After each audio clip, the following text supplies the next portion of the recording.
Chase Petiche with Oracle Podcast here. I am giving the astrological update from April 7th through 14th.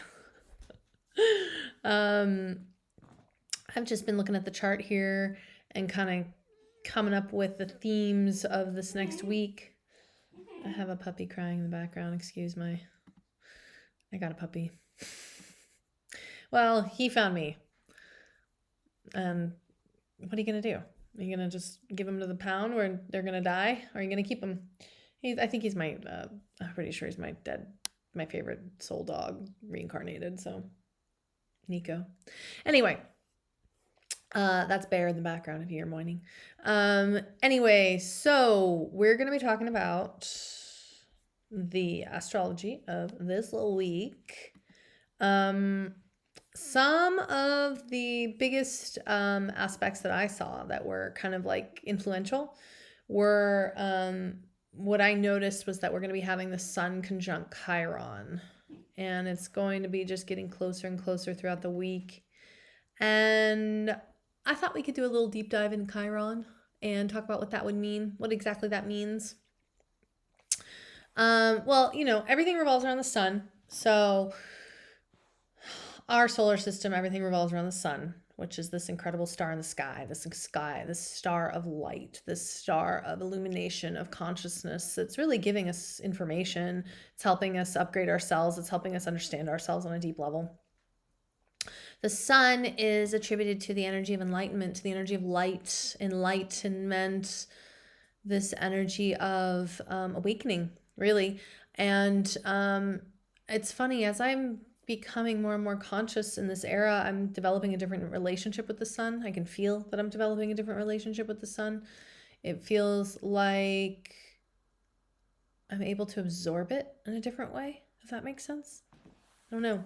It's like we were always kind of taught that the sun was just this star in the sky, and it's like it's a lot more than that. It's this energy source that gives life to all of us here on planet Earth. I also think that the sunscreen industry is kind of just like BS.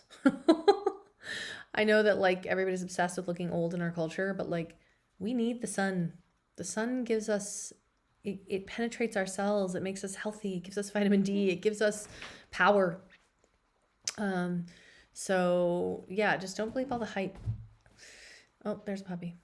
Anyway, so we're going to talk about, so we have the sun, which is, I just talked about the energy of the sun, and then we have conjunct, meaning blending with the energy of Chiron. Chiron is an asteroid. It is an asteroid. It's called the Wounded Healer. It was a Greek myth of Chiron. It's so funny. I had a Chiron moment last year. Actually, it was around this time where I really understood what Chiron meant. And I'm going to share that here. So last year, I remember I was working so hard. And I was, I've been a healer most of my life, and keep doing all kinds of healing, spiritual, physical, everything. And I remember last year I was in a completely different headspace, but I was working really hard and I was healing all kinds of people, and it was like non-stop. And I remember my back went out on me, and it was so bad that I literally couldn't move like even a quarter of an inch without like screaming and crying in pain. And I remember at that moment, because I remember it was last year, there was a major Chiron. I think it was an eclipse like that was conjunct Chiron or something like that. But I remember that at that moment, like I couldn't stop crying because I was literally the wounded healer. Like that's what that energy was. Like I had given so much of my energy that I kind of had resulted in my own woundedness. And it was like I was this raw, open wound, and I had done so much work to help other people with their wounds and heal their wounds. And then here I was with my own wound that was really kind of penetrating, and it was like, who's gonna heal me? And it was kind of that moment. It kind of felt like the empaths like kind of crossed to bear, every healer pretty much, unless you're psycho, is an empath. Empaths are just highly sensitive people, but they're people that sense other realms, sense the subtle minutia, sense the energetics, sense the deeper energies behind matter. They're able to work with energy, but a lot of empaths are not aware of their spiritual power. They're not aware that they actually have the power to work with the energy. They just, most of the time, feel like kind of victims to the energy. They feel like a barrage. Basically what empaths end up doing, because it's in our culture we call it highly sensitive, is they end up doing a lot of the energy work for most people around them without ever fully knowing it. And a lot of people feel like it's kind of almost a burden to be an empath because they don't see the power in it. Because really, if you're an empath, then you also you have high, hardcore spiritual power. The flip side of an empath is that you're able to work and transmute and harness and cultivate and understand energy. But empaths are not taught that. We're just taught that we're just, sensitive, and that we need to just learn how to deal with it. But anyway, I digress. So the wounded healer, a lot of times I think that's very connected to the empaths kind of cross to bear. And I was in a really different place last year. It was like a lot less empowered. It was this, but I had to go through that. I had to go through that processing of like that weakness of like just absolute exhaustion. It's like that place in us where we just, it's like we're exhausted. It's like that it's like the crack, in the veneer, the crack in the I don't know, the cement. The crack is where the light the crack is where the light comes in. It's also a place of where we can access our shadows, and so we have the sun, which everything revolves around the sun. Remember, here on planet Earth and in our solar system, and in astrology, everything revolves around the sun. So to have the sun conjunct Chiron for basically this whole week. It's leading up to, it's going to be exact on the 12th. What's interesting about this is that we just had this like birth energy, right? We just had this massive birth energy around this eclipse, and then this spring equinox, and then all this energy is moving into Aries, which represents the birth of life and the birth of things, right? And then what's interesting is that the sun is now, we have Chiron. Chiron's been in Aries. It takes a long time for Chiron to move and to transit. And so Chiron's been in Aries for a while. What's interesting about that is what I kind of am seeing with that is that it's like, okay, here we are birthing stuff. Here we are starting things. And then the wounds around asserting oneself in the world, around asserting one's authenticity, around, it's really the energy of I am. And that the things in the past that have kept one from fully asserting oneself in that way, because this is we are entering a new era. We are entering a new world. We are creating a new world together. So, I mean, I'm not really feeling this, honestly, but I could see how this could be coming up for a lot of people where, I don't know. I did an ayahuasca ceremony last week, and I feel like I cleared out a lot of shit. Maybe I'd be feeling it if I didn't do that. But, this energy of feeling kind of ashamed of one's vital essence, of one's you know, Aries does not hide. Aries is life. Aries is dynamic, it's bold, it's assertive, it's raw. And when in this world where everything's like, you know, Botoxed out and like everybody's like, you know, there's just so much fake shit out there. To have something be really raw, it's almost like an assault. I mean, I don't know. I live in Southern California. Thank God I live in Joshua Tree where there's a bunch of weirdos and nobody gives a fuck out here. But, you know, I mean, this is what we see on TV. It's like I can't even watch anything on TV anymore. It's like it just annoys me how bad everybody looks with this Botox. And if you have Botox, there's no shade. I'm not like, you know, do what you gotta do.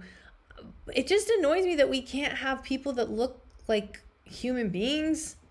Like, you know, like just we all age. What's so wrong with that? There's beauty in it. There's beauty in aging.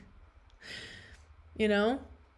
It's like, and then you get that internal voice being like, oh man, I got to keep up with the Joneses. And then I'm like, I can't. I don't think I can ever bring myself to like get plastic surgery. I just can't, you know? Anyway, so the wound around your vital, raw essence and presenting that to the world in its pure, raw, primordial, instinctive animal form. And this is a good time to kind of really go through, because we still have the Mercury retrograde and we still have the Venus retrograde. So we have these planets retrograding. This is a really good time to go through and kind of like really examine where you felt ashamed of your energy, just of yourself, of your raw, pure energy. Because I can say as somebody, you know, I have strong life force energy. I think every single one of us does. I think we all present it differently, right? I have an Aries moon. I have Mars on my ascendant. I'm Italian. Like I have Leo rising. Like I have strong, like, energy, and I can't hide it. I've never been somebody that's been able to hide it. I've never been somebody that's been able to conform. And it's been a challenge. It has been difficult, but it's funny because it's like half of me, because I've never been able to do that, it's like I naturally do it. Like it's just who I am. Like I can't not do it. And then there's this whole other piece. And now it's different. Pre-age of Aquarius and pre-COVID, you could just feel like, for some reason, I think because the world has become so chaotic and also plastic and fake in so many ways, people crave on a subconscious level. We crave raw truth. We do. And it has an energy signature and it has a frequency. You can feel the noise and the distraction and the weakness. It's like not a strong energy signature of things that are not fully in their pure raw essence or expression, things that are watered down, things that are masked or trying to conform. There's like a loss of chi. There's a loss of chi. And we're in a time right now where we're birthing something new, and it's like, ask yourself, where did the chi go? Where are you still conforming? Where are you hiding? Where are you watering yourself down? Where's your animal self? Where's your animal truth? Where's your wildness? Because I fully and honestly believe that this time and space, more than any other time and space, humanity craves that frequency, that raw essence. And the more sensitive I get as we kind of walk through this energy of awakening on planet Earth together, I mean, we're going through a literal energetic awakening right now, collectively. but I can like you can just you don't even necessarily but it's not super conscious, but the more shadow work you do, it does become more conscious, the things that you resonate with and the things that you don't resonate with. But like the creativity that's coming out and the things that are watered down, like, unfortunately, Hollywood still has like a hold. Well, these like monolithic structures still have a hold on a lot of the creative things coming out of Hollywood. So there's this energetic frequency I'm talking about. And so Hollywood kind of created this cancel culture. So everybody's afraid to be their authentic selves because they're afraid. It's made it so that, and this went along with COVID too, the energy of COVID. You became afraid of your own authentic vital essence because that is power. Your authentic vital essence is power. And so then cancel culture was created. So then nobody wants to do anything wrong, quote unquote. And so they're just faking. There's a lot of, that's what fakeness is. That's what inauthenticity is. It's trying to make sure that you're not doing it wrong so that somebody's not going to get mad at you. And I think that the culture has become so saturated with that, on top of, the Kardashians and reality TV culture that's just so gross and like exhausting, that when that raw frequency comes in of like vital essence, of like honesty, of being truly just yourself, it's like you can feel, it's like your chi emanates. There's nothing blocking it. People respond, and there's abundance in that, but there's also like authentic creativity. There's fun. I just was out. I was just hanging out at the Joshua Tree Trading Post with my friend who owns it, and I met a comedian, and we were talking about Hollywood and this and that, and man, he was just so funny. He was making all these Hitler jokes and talking about how he can't make those jokes anymore. And but his essence as himself, oh my God, so raw, so fun, so wild, so free. And they say comedians are the shamans, really. I mean, they're kind of like our modern day shamans, because what they're doing is they're bringing light to the darkness. And when you're laughing, you're processing darkness. You're releasing darkness. I just saw this other Maya Angelou quote, and she was like, I don't trust anybody that doesn't laugh. And, as always, in a woe is me state. Because laughter is authentic. Laughter has that energy signature. It's joy. And with this, like, that's what's kind of going on with our culture. And that's why there is like this real kind of alternative cultural revolution happening of art and authenticity, because people are exhausted by the fake of the watered it's just deadening, where you can't be yourself. Conformity is deadening, and you might as well just have AI be running everything. Why are humans existing? We're meant to, humanity in the natural world, we are part of nature. Nature is flowing through us. The spirit is flowing through us. Our creativity and our raw, vital essence, like a tree doesn't conform, right? A wild jackrabbit doesn't conform. They're in their authentic, wild essence and chi. So this Chiron conjunct the sun in Aries, it's bringing up these wounds of like something is being birthed, and where have you hidden or conformed or watered yourself down or been afraid to share your authentic frequency with the world? It's a really, really, really good question. And I think it contains information as we begin to kind of step into this new era together. You got to excavate those shadows, man. Really got to excavate those shadows if you kind of want to fly high.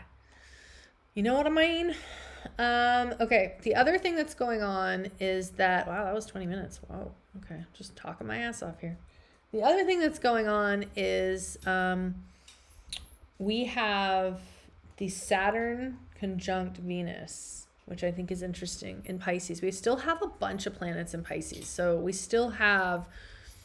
have currently Venus, Saturn, Mercury, and the North Node. And they're all conjunct. And they're all at similar degrees. 27, 26, 25, 25. Right now, as I'm recording this, Saturn and Venus are at exact same degrees. So I've talked a lot about this this energy in Pisces and the North Node going through Pisces. The North Node's going to be traveling. That's the collective destiny point through Pisces for the next year and a half. And, well, it'll be like the next year now because it's been there for a minute. But, this much energy, I mean, we have a massive conjunction of this energy right now. Neptune's like next to North Node too, but she's in Aries now.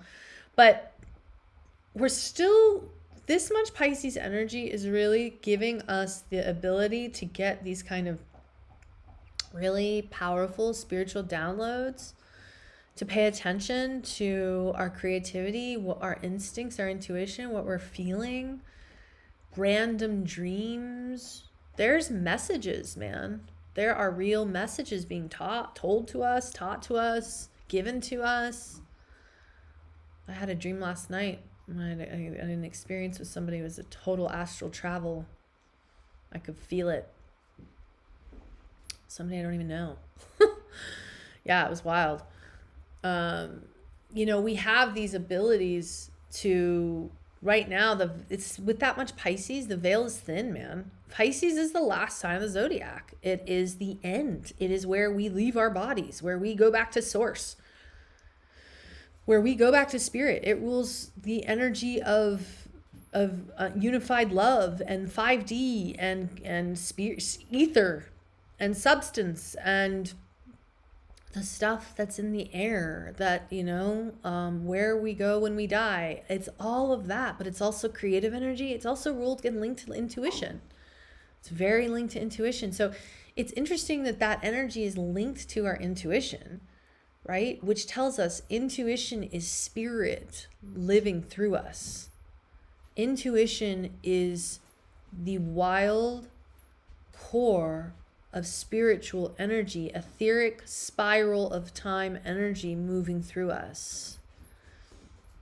It's giving us information about how and where to head in this lifetime and what exactly we need to be, where we need to be leaning into, even if we don't understand. Because intuition, remember, is spiritual energy. It's riding high above the planet like an astronaut in space, like a bird up in the sky. It's got the bird's eye view. It's seeing, oh yeah, that connects to that in this way, but she can't see that because she's on planet Earth and it's really dense and it's linear and she can only see what's right in front of her. But I have this really high bird's eye view and I can see that if this and this are done in this way, if she goes in this direction, then this series of events will happen. I mean, it's not exactly like that, but you know what I mean? It's like, that's how it works. So yeah, and it can come through guides, it can come through spirits, it can come through dreams. It's however you connect with the divine. But remember, that intuitive piece, it's the spiral, which is the energetic patterning of the universe that is, it's always going outwards. We're always going outwards. We're always evolving. And there is a outforming, a flowering for each and every one of us here on planet Earth of our consciousness. And it has a lot to do with following our intuition. It's starting to live with, which is connected to faith. It's starting to live with the identification of spirit behind matter more than just the material world as your identification point. And that's a very tough thing to tell people. But I keep repeating it because it's the truth. Like, this is the paradigm shift. If you want to change your life, you'll start looking at life like that. And you'll start realizing that the more you do energy work, you change your reality. You can change your material reality, and you can start to have conscious creation over your life. With all that Pisces, we have the archetypes of the North Node, collective destiny point, Mercury, how our mind, how we communicate, our perceptions, how we... Hey, jeez, I got a dog here. Sorry, guys. I got a puppy. We got Saturn, the Lord of Karma. We've got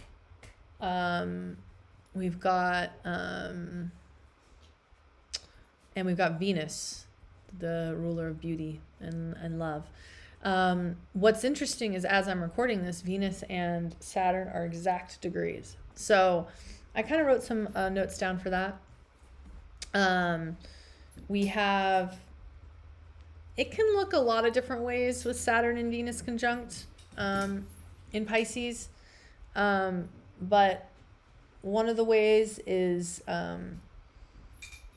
it can be a burden of love. It could be a blocking of love. Saturn rules discipline, structure, but a lot of times what it touches, it constricts. It's a very complex archetype, Saturn. And it has a lot to do with our 3D material reality of constructing things in the material. But it has a lot to do, it's the Lord of Karma. It's the thing that if we put our energy into it, things will come from it. But ultimately it leads to, in the highest realm, Venus at its core has a lot to do with self-worth, and at the core of it, it has a lot to do with deep stability in love and relationships, which ultimately come from having authentic boundaries, and ultimately comes from understanding your relationship to yourself. Saturn is very good with boundaries. It's ruled by the number 4. The number 4 has a lot to do with discipline and structure. It's the Emperor card in the tarot. It has a lot to do with, it's the masculine. It is the masculine. So it's this kind of really stable love. And that's what's what we all want, right? We want stability, but it really comes from the internal self. It comes from your own relationship to yourself. Deep stability in love. Think about what that might mean, how that might look to you, and if you feel stable in your relationships. Stability comes from having strong boundaries. That's the bottom line. That's where stability comes from. It's so funny because most of my life I had shitty boundaries, and I was like, oh my God, I feel like I'm bipolar. I'm here, I'm there, I'm everywhere. It's like I'm being pulled in 1,000 different directions, because what was happening was that I was getting thrown into everybody's energies all over the place. I was getting thrown into this person's energy, this person's energy field, the fear body. I couldn't make a decision. When you start having strong boundaries, energetic boundaries, you create stability. You start to actually know yourself and your own energetic signature, and everything else in your life becomes more stable. So this is giving us a very powerful moment in time to actually have deep stability within ourselves and strong energetic boundaries, especially in relationships, especially with which ultimately affects your own sense of self-worth. They're all connected. And ultimately what it relates to as well is the embodiment of integrity. Pisces, a lot of the energy of Pisces, and that's why it's interesting that Saturn's in Pisces, and she's like, touching all these different planets, because Pisces is boundaryless. Saturn is boundaries. So it's kind of nice because it's creating this like dynamic of like, okay, how do we bring structure to all of this spiritual energy within ourselves? It's a paradox, it's a dichotomy, but it's ultimately meant to be integrated. And ultimately, it's there for our freedom. That's what I've realized too, is that most of my life I spent running from structure and discipline, but it actually gives you so much more freedom and is the key to maturity. That wild witch archetype in me just was like, fuck you, I don't want any rules ever. Don't give me any rules ever, and I'm never going to put any rules on myself. Blah, get out of my way. And man, did I suffer for that. The only person I was fooling was me. So the other aspect we have as well is we have Mercury conjunct Saturn, which I'm kind of feeling that. This podcast feels kind of Mercury conjunct Saturn. It's like a little bit of a more serious tone. Saturn can be kind of serious. But sometimes shit needs to be serious to be handled. Saturn is about handling energy. It's providing the containers. It's the archetype I avoided most of my life. It's the disciplinarian. It's the principal. But man, it's because I saw it as outside of myself, not inside of myself. So, and also remember, your Saturn sign has a lot to do with what the thing that you are meant to master in this life. So, whatever sign your Saturn is in, it's the thing that you probably avoid, and the thing that you're meant to focus on with great vigor and intensity to actually evolve and mature. So find out what sign your Saturn is in, and then do a little digging. Or if you have any questions, you can always email me and I'll talk to you about it. Or book a reading or whatever. So those are kind of the main pieces of the energetics of this week. Mars is trining all of that Pisces energy, so it's giving us extra gusto, extra like woo power with everything I just said. Mars rules Aries. And then we got Pluto sextiling it. So there's this and then we got Uranus sextiling it, which is giving us transformative power. It's giving us awakening power. So when I say that all this Pisces energy is creating an authentic portal, it is. It's creating an authentic portal of awakening. So, yeah. It's a powerful time to be alive.